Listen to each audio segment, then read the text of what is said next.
بسم اللہ الرحمن الرحیم۔ السلام علیکم، ویلکم ٹو مائی چینل کہانی سینٹرل آفیشیل۔ اگر آپ نے اب تک میرے چینل کو سبسکرائب نہیں کیا تو اس کو سبسکرائب کیجیے اور بیل آئیکن کو پریس کیجیے۔ اس طرح سے آپ کو میرے آنے والی تمام ویڈیوز کا نوٹیفیکیشن بر وقت ملتا رہے گا۔ چلے آج کی کہانی شروع کرتے ہیں۔ چاند کے قیدی، قسط نمبر 1۔ میرا نام وقار الحسن ہے، مگر اب تو میرا نام خود مجھے بھی اجنبی لگتا ہے۔ لوگ مجھے شاجی کہتے ہیں۔ میں عام زندگی کی نرم و ملائم حقیقتوں اور لطافتوں کو ترستا ہوں۔ میں نہیں جانتا کہ نیند کسے کہتے ہیں اور سکون کیسا ہوتا ہے۔ ٹھہریے، میں آپ کو شروع سے بتاتا ہوں۔ میں نے جب ہوش سنبھالا تو خود کو دادا کی طویل و عریض حویلی میں کھیلتے کودتے پایا تھا۔ میں اس وقت یقیناً خوش و خرم تھا اور عام سی زندگی گزار رہا تھا، مگر آج مجھے اپنی وہ کیفیت یاد نہیں۔ کاش میرا حافظہ اس کیفیت اور اس پرسکون زندگی کو اپنی دسترس میں لا سکے۔ میں نے تو پوری طرح ہوش بھی نہیں سنبھالا تھا کہ میری سماعتیں عذاب آوازوں کی گرفت میں آ گئی۔ وہ پہلی چیخ جس نے میرے حواس چھین لیے تھے دادی اماں کی تھی۔ میں انہی کے پاس سویا کرتا تھا۔ دادی اماں مجھے بے پناہ چاہتی تھی۔ شاید اس کی وجہ یہ تھی کہ میں 4 بہنوں کا اکلوتا بھائی تھا، ان کا اکلوتا پوتا۔ میرے ابا بھی اکیلے ہی تھے، اسی لیے پورے خاندان نے مجھے ہتھیلی کا چھالا بنایا ہوا تھا۔ وہ دن مجھے پوری طرح سے یاد ہے، مگر ان دنوں سے کچھ پہلے والی نرمیاں لطافتیں مجھے یاد نہیں۔ امروہہ کے محلہ قریشی کی یہ طویل و عریض حویلی سارے علاقے میں مشہور تھی۔ اس کی وجہ شہرت میرے پردادا تھے۔ سنا تھا کہ وہ بڑے اللہ والے اور پہنچے ہوئے آدمی تھے، مگر ان کے مخالف کہتے تھے کہ ان کے قبضے میں کوئی جن تھا جس کے ذریعے انہوں نے کسی ہندو لڑکی کو حاصل کرنے کی کوشش کی تھی۔ وہ لڑکی انہیں حاصل تو نہ ہو سکی، الٹا وہ عذابوں میں پڑ گئے۔ اس ہندو لڑکی نے کنویں میں چھلانگ لگا کر اپنی جان دے دی۔ جس روز اس نے اپنی جان دی، اس روز چاند کی 14ویں تاریخ تھی، اور کہتے ہیں پھر ہر ماہ جب چاند کی 14ویں تاریخ ہوتی اور چاند کا عکس کنویں کے پانی پر جلملاتا تو میرے پردادا پر گویا عذاب اتر آتا تھا۔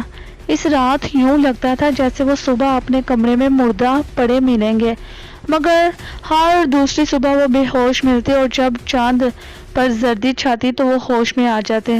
گویا چڑھتا چاند ان کے لیے عذاب اور ڈھلتا چاند زندگی کی نوید بن جاتا۔ پردادا مرزا سہولت بیگ کے نام سے مشہور تھے۔ ان کے متعلق ہزاروں داستانیں مشہور تھیں۔ یہ بھی کہ وہ بہت عاشق مزاج تھے، اور یہ بھی کہ ان جیسا جلاد صفت آدمی اس صدی میں کوئی نہ تھا۔ یہ تضاد کیوں کر تھا یہ تو میں نہیں جانتا تھا، مگر اتنا جانتا ہوں کہ ہمارے گھرانے پر انہی کی وجہ سے عذاب نازل ہوئے۔ شاید یہ اتفاق سمجھا گیا کہ میرے دادا اور میرے والد 14ویں تاریخ کو ٹھیک اسی لمحے میں پیدا ہوئے جب چاند کا عکس کنویں کے پانی پر جلملایا، اور پھر میری پیدائش بھی عین اسی لمحے میں ہوئی۔ اس میں کیا راز تھا یہ کوئی جان نہ سکا، لیکن جس روز میں پیدا ہوا اسی روز میرے پردادا کی موت واقع ہوئی۔ یہ مجھے بہت بعد میں معلوم ہوا تھا کہ ان کی لاش جب کمرے سے نکالی گئی تو اس میں اتنا تعفن تھا جیسے کئی روز پرانی لاش میں ہوتا ہے۔ کہتے ہیں کہ انہیں غسل دیے بغیر دفنا دیا گیا۔ انہیں غسل دینے پر کوئی آمادہ نہیں تھا۔ جب مجھے ہوش آیا اس وقت تک پردادا مرزا سہولت بیگ کی داستانیں قصہ پرینہ تو نہیں بنی تھی، مگر ان کی بازگشت کم ہو گئی تھی۔ پھر ان کا ذکر ویسے بھی گھر میں کم ہوتا تھا کہ کہیں ہم بچوں کے کانوں میں نہ پڑے۔ اگر کوئی باہر سے کچھ سن کر آتا اور سوال کرتا تو بھی گھر کے لوگ اسے ڈانٹ کر خاموش کروا دیتے، اور حتی الامکان کوشش کرتے کہ ہم میں سے کوئی زیادہ دیر تک باہر نہ رہ سکے۔ ویسے کہا جاتا تھا کہ میرے پردادا کی موت کے بعد میرے خاندان والوں نے سکون کا سانس لیا تھا۔ میں اس وقت شاید 6 یا 7 برس کا تھا جب دادی کی چیخ نے مجھے دہلا کر رکھ دیا۔ وہ میرے پرسکون بچپن کا آخری دن تھا۔ میں کیونکہ دادی کے پاس سو رہا تھا اسی لیے خوف سے پاگل ہو گیا، شاید میں اندھا ہو گیا تھا۔ اور ان کی ہولناک چیخ نے میرے حواس گم کر دیے تھے۔ مجھے ہوش نہیں رہا تھا۔ جب ہوش آیا تو پتہ چلا کہ دادی کا انتقال ہو چکا ہے۔ پورے گھر پر عجیب سناٹا چھایا ہوا تھا۔ لوبان اور کافور کی خوشبو کے علاوہ ایک عجیب سی کراہیت امیز بدبو بھی پھیلی ہوئی تھی۔ علاقے کے جتنے لوگ بھی میت پر آئے تھے جلد ہی واپس چلے گئے۔ مجھے آج بھی یاد ہے کہ پوری حویلی اس روز بائے بائے کر رہی تھی۔ دور دور تک بچھی ہوئی چادریاں خالی پڑی تھی۔ گھر کے لوگ ایک دوسرے سے سرگوشیوں میں باتیں کر رہے تھے۔ سب کے چہرے فک تھے۔ جلتی ہوئی اگربتیوں کا دھواں بے پناہ گاڑھا ہو کر پورے کمرے کو اپنی لپیٹ میں لیے ہوئے تھا۔ اسی کمرے کے کونے میں ایک تخت پر دادی اماں کی لاش رکھی تھی۔ بہت دور کے کمرے میں خاندان کے چند عورتیں یعنی میری پھوپھیاں، چچیاں اور بہن قرآن خوانی کر رہی تھیں۔ اماں سپارہ لیے دادی اماں کے کمرے کے دروازے پر کھڑی قرآن پڑھ رہی تھیں۔ میں انہی کے پہلو سے لگا کھڑا تھا کہ اچانک ایسا لگا جیسے کسی نے اماں کو بڑی زور کا دھکا دیا ہو۔ اماں کلا بازیاں کھاتی ہوئی دور جا گریں، مگر اس دوران انہوں نے سپارے والا ہاتھ اس طرح سے اوپر اٹھا لیا تھا کہ اس کی بے حرمتی نہ ہو سکے۔ ان کے ہونٹوں سے دبی دبی چیخ نکلی، مگر وہ سیدھے ہوتے ہی پھر سپارہ کھولے آیتیں پڑھتی ہوئی لپک کر اسی دروازے تک پہنچ گئی۔ یہ سب کچھ لمحوں میں ہو گیا تھا۔ میں البتہ چیخ چیخ کر رونے لگا تھا۔ ابا نے بھی شاید کچھ گڑبڑ محسوس کر لی تھی۔ وہ لپکتے ہوئے باہر آئے، ان کے چہرے پر ہوائیاں اڑ رہی تھیں۔ کیا ہوا؟ وہ گھبرا کر چیخے۔ اماں نے ہاتھ کے اشارے سے کہا کہ کچھ نہیں ہوا۔ نہ تو اماں نے نگاہیں سپارے سے ہٹائیں اور نہ ہی ان کی آواز رکی۔ میں ان چند لمحوں میں ہونے والے اس حیرت انگیز واقعے کو سمجھ ہی نہیں سکا تھا جو انہیں سمجھاتا، البتہ میری آواز اور اونچی ہو گئی تھی۔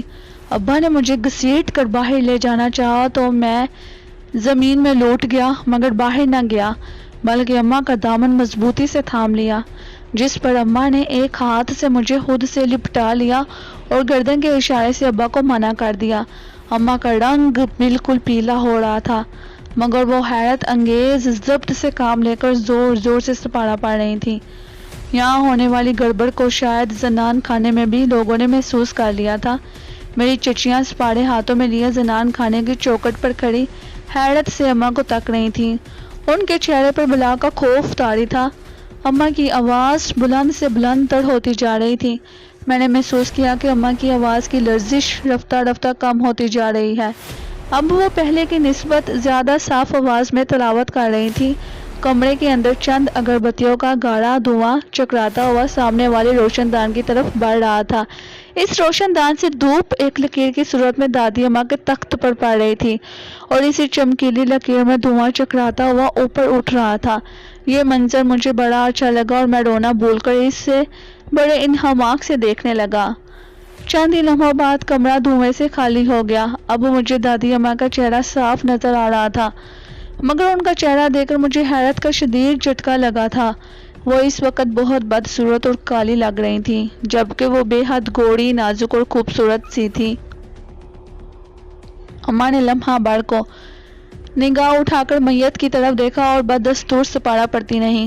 پھر میں نے محسوس کیا کہ وہ دھیرے دھیرے کمرے کے اندر سڑکتی جا رہی ہیں۔ میں بھی ان کے پہلو سے لگا اندر سڑک رہا تھا۔ اسی طرح ہم رفتہ رفتہ دادی اماں کے تخت کے قریب پہنچ گئے۔ تب میری نگاہ پھر ان کے چہرے پر پڑی اور میں پھر حیرت زدہ رہ گیا۔ دادی اماں ویسی ہی خوبصورت تھی، گوڑی اور پیاری سی۔ مجھے لگا جیسے دور سے دادی اماں خراب لگ رہی تھیں۔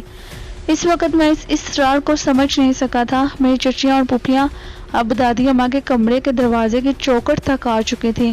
ان سب کی آنکھوں میں حیرت اور چہرے پر اطمینان تھا۔ اب کافور، لوبان اور اگربتیوں کی خوشبو چاروں جانب پھیلی ہوئی تھی۔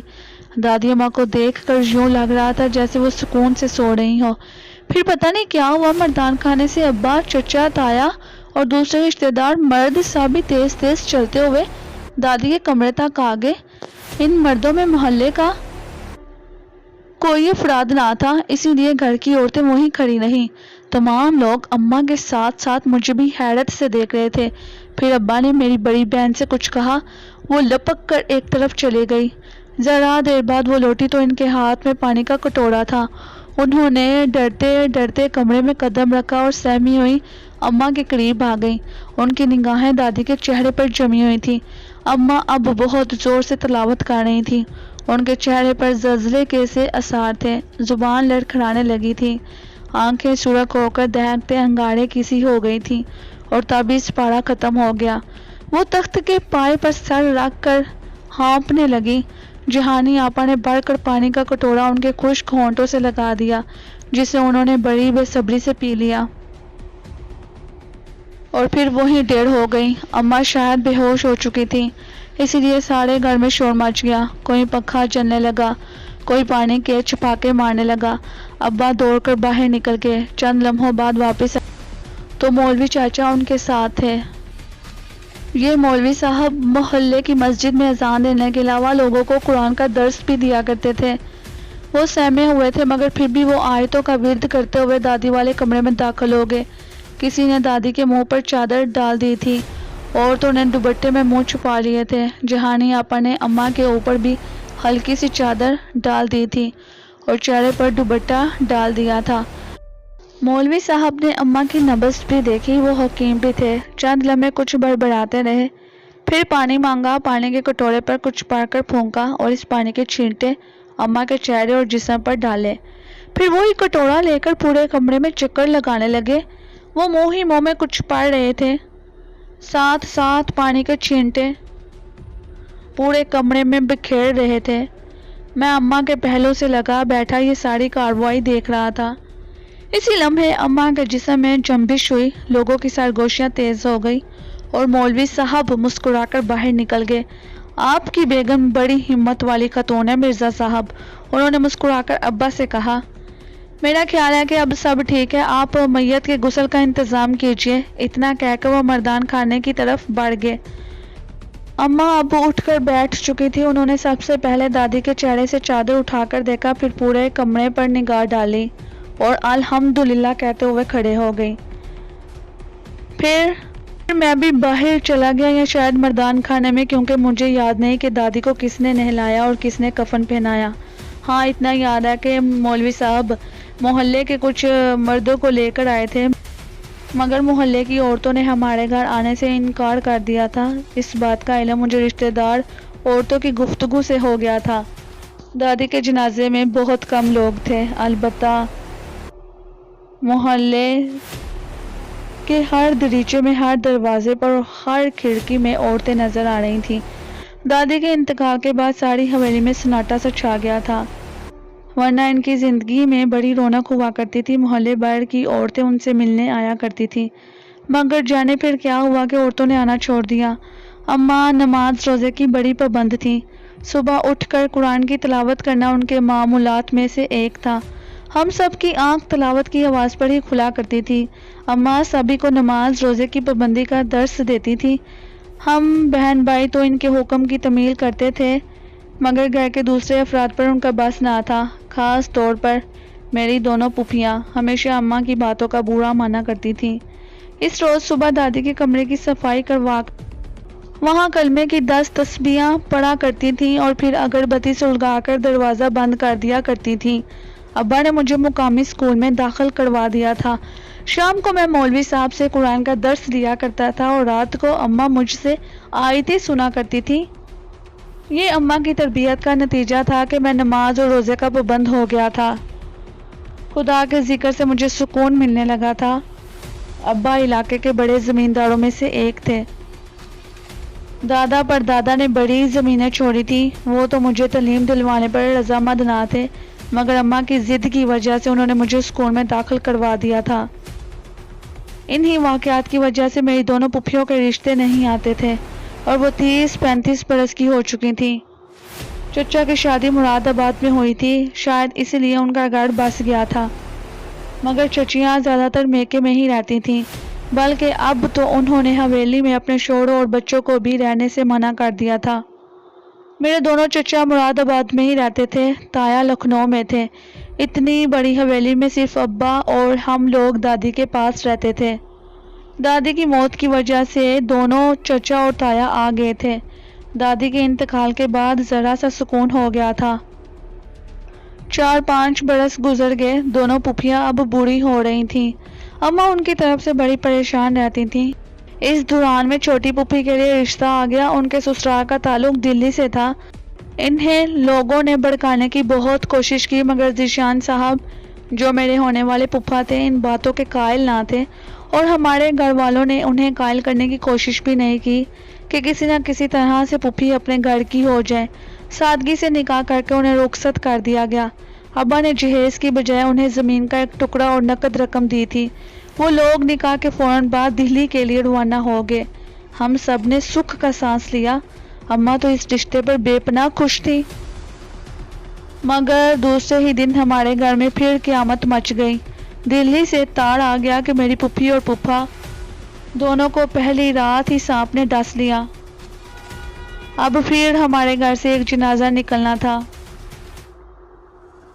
مگر پھوپھی کے سسر نے انکار کر دیا اور کہا کہ وہ کیونکہ ان کے گھر آ چکی تھی اور اب ان کے گھر کی فرد تھی، اسی لیے ان کی میت وہیں سے اٹھے گی۔ ہم سب دہلی پہنچ گئے۔ مجھے خوف تھا کہ شاید دادی کی طرح پھوپھی کی لاش سے بھی بدبو اٹھ رہی ہوگی، ان کا چہرہ بھی ہیبت ناک ہوگا، مگر ایسا کچھ نہیں ہوا۔ حیرت تو سب کو یہ تھی کہ پھوپھی کا چہرہ بے حد جوان اور خوبصورت لگ رہا تھا، بالکل گلابی، اور یوں لگتا تھا جیسے وہ سو رہی ہوں، جبکہ پھوپھا کا چہرہ سوج چکا تھا، رنگت نیلی ہو رہی تھی اور ناک سے گدلا گدلا سا پانی بھی نکل رہا تھا، اور ان کے پاس سے عجیب سی ناگوار سی بو آ رہی تھی۔ میری عمر اس وقت 12-13 برس کی تھی۔ اب میں سب کچھ سمجھ سکتا تھا، محسوس کر سکتا تھا۔ ان واقعات نے میرے تجسس کو مزید بھڑکا دیا تھا۔ ہم اگلے روز امروہہ واپس آ گئے۔ میری بہنیں بہت سہمی ہوئی تھیں۔ بڑی پھوپھی بھی زرد پڑ چکی تھی، مگر اماں میں بڑا حوصلہ تھا۔ ہر وقت ان کے ہاتھ میں تسبیح رہتی تھی اور وہ مسلسل کچھ نہ کچھ پڑھتی رہتی تھیں۔ ہم جس روز گھر پہنچے اس کے اگلے روز چاند کی 14ویں تاریخ تھی۔ ان حالات نے سب سے زیادہ اثر ابا پر ڈالا تھا۔ وہ ہر وقت گمسم رہتے اور اپنے کمرے میں پڑے رہتے۔ پردادا مرزا سہولت بیگ کا کمرہ 3ری منزل پر تھا، جسے ان کی موت کے بعد سے نہیں کھولا گیا تھا، اور نہ ہی 3ری منزل پر کوئی جاتا تھا۔ گھر کی ویرانی اور وحشت نے مجھے گونٹ کر رکھ دیا تھا۔ میں جب اپنے دوستوں کے گھر جاتا، ان کے گھرانے کو ہنسی مذاق کرتا اور خوش ہوتا ہوا دیکھتا تو احساس محرومی شدت سے سر اٹھاتا۔ اب میں اس تمام چکر کو سمجھنا چاہتا تھا، جاننا چاہتا تھا۔ اتنے برس گزر چکے تھے اور میں نے اپنے گھر میں کوئی خوشی نہ دیکھی تھی۔ پھوپھی کی شادی بھی یوں ہوئی تھی جیسے کوئی جرم کیا جا رہا ہو، سارے زمانے سے چھپا کر۔ سرگوشیوں میں سارے معاملات طے ہوئے تھے، بند کمرے میں نکاح کیا گیا تھا اور رات کی تاریکی میں رخصت کر دیا گیا تھا۔ میں گھر میں خوشی دیکھنے کو ترس گیا۔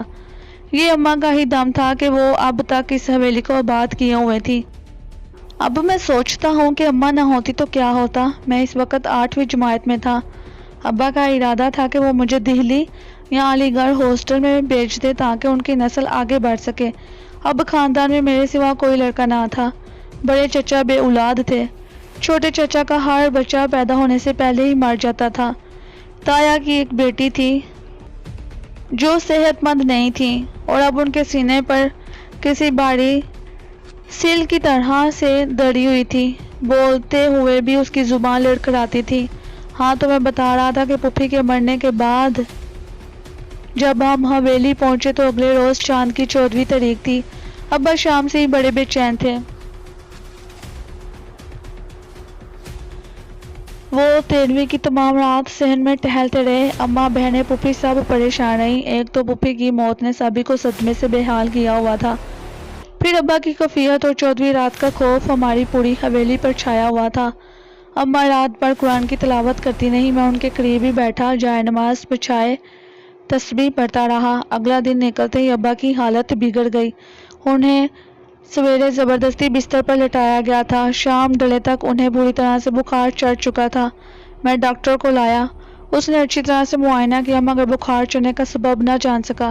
ابا نیم بے ہوشی کی حالت میں پڑے تھے۔ ڈاکٹر دعائیں دے کر چلا گیا۔ اس رات ہم سب ابا کے گرد بیٹھے رہے۔ اماں بڑے صبر والی عورت تھی، اس حالت میں بھی انہوں نے اپنے حواسوں کو قابو کر رکھا تھا۔ وہ تمام رات سورہ یاسین پڑھتی رہی تھیں۔ رات کے کسی پہر ابا کا بخار اتر گیا، وہ ایک دم چاقو چبند ہو گئے۔ بڑی پھوپھی نے چائے بنا کر دی۔ ہم نے اطمینان کا سانس لیا کہ چاند نکلا بھی، اس کا عکس کنویں میں اترنے کا وقت بھی بیت چکا۔ یہ وقت تقریباً 3 اور 3:30 کے درمیان ہوا کرتا تھا۔ میں نے اس رات پہلی مرتبہ خود میں بے پناہ تجسس پایا۔ کوئی میرے اندر تمام رات سرگوشیاں سی کرتا رہا کہ مجھے کنویں تک جانا چاہیے اور چاند کے عکس کو کنویں میں اترتے دیکھنا چاہیے، مگر گھر کے سبھی افراد جاگ رہے تھے۔ ابا کی حالت کے پیش نظر انہیں یوں چھوڑ کر جانا بھی کچھ مناسب نہ تھا، اسی لیے میں خود پر جبر کیے بیٹھا رہا۔ ایک بات آپ کو بتاتا چلوں کہ اتنی سی عمر سے ایسے واقعات دیکھنے، سننے اور محسوس کرنے کے باوجود مجھ میں خوف نام کی کوئی کیفیت کبھی پیدا نہیں ہوئی تھی۔ کبھی راتوں کو سوتے سے میں نہیں ڈرا تھا۔ ہماری حویلی بہت بڑی تھی، 3 منزلیں تھیں۔ جب سے چچا وغیرہ مراد آباد گئے تھے، اوپر کی منزل بھی خالی پڑی تھی۔ صرف حویلی کے دائیں جانب کا سارا حصہ خالی پڑا تھا۔ کئی کمرے تھے جنہیں تالا لگا دیا گیا تھا۔ دائیں جانب کا بڑا برآمدہ بھی خالی پڑا رہتا تھا۔ برآمدے کے آگے کچا صحن تھا، پھر ایک بڑا چبوترا تھا جس کے دونوں جانب بڑے بڑے گول زیتون اوپر تک چلے گئے تھے۔ کبھی پردادا کے زمانے میں اس چبوترے پر، جس کی صرف منڈیریں پکی کی گئی تھی، باقی حصہ کچا تھا، سبز گھاس اگا کرتی تھی۔ منڈیروں کے ساتھ ساتھ گول کیاری تھی جس میں گلابوں کے کنج ہوا کرتے تھے۔ اماں بتاتی ہیں کہ شام کو پردادا کی بیٹھک وہی ہوا کرتی تھی۔ علاقے کے تمام لوگ وہی آ کر بیٹھا کرتے تھے۔ اس چبوترے پر قوالی کی محفلیں جمع کرتی تھیں اور اسی جگہ مشاعرے منعقد کیے جاتے تھے۔ اب تو وہاں چند پرانے درختوں اور خاک و دھول کے سوا کچھ نہ رہا تھا۔ ہر طرف خشک پتے اڑ رہے تھے اور چبوترے کے سامنے بنے حوض کا پانی خشک ہو چکا تھا۔ اب اس خالی حوض میں سوائے کوڑے کرکٹ کے کچھ نہ رہا تھا۔